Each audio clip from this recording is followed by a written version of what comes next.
Le baptême de Jésus, sans se confondre avec le nôtre, nous touche directement.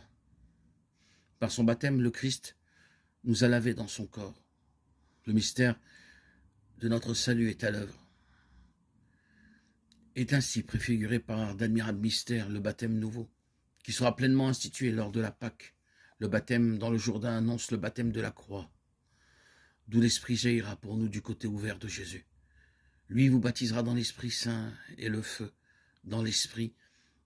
Ensevelissons-nous avec le Christ par le baptême pour ressusciter avec lui. Christ est ressuscité. La mort n'est plus l'horizon définitif de notre vie. Bien sûr, le baptême ne nous épargne pas l'épreuve du trépas. Plus fondamentalement, il nous libère d'un destin qui aboutirait au non-sens de notre existence, en initiant dès à présent une mission propre à chacun et en ouvrant un avenir fraternel pour nous qui sommes fils et filles d'un même Père.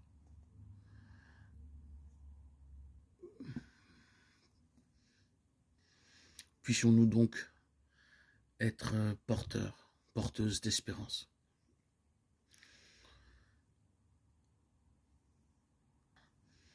Emplis des grâces et des bienfaits en germe que nous avons reçus à notre baptême, pour pouvoir en témoigner tous les jours de notre vie.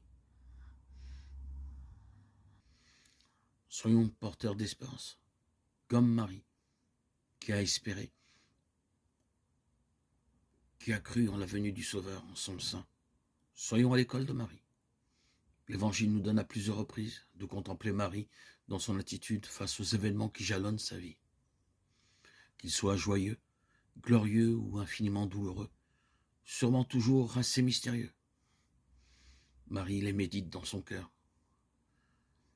C'est par exemple le cas quand, après 3 jours d'angoisse avec Joseph, elle retrouve Jésus au temple.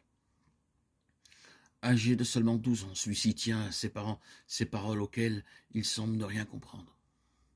Comment se fait-il que vous m'ayez cherché? Ne savez-vous pas qu'il me faut être chez mon père? Luc 2, 49. En réalité, tout au long de sa vie, Marie a fait mieux que comprendre. Elle a cru. Elle gardait dans son cœur. Regardez avec le cœur. Elle gardait tout dans son cœur. Et elle gardait plus que tout la foi, l'espérance, même au pied de la croix. Silence, présence, patience. Nous aussi, dans nos vies, nous traversons épreuves, douleurs, questions sans réponse.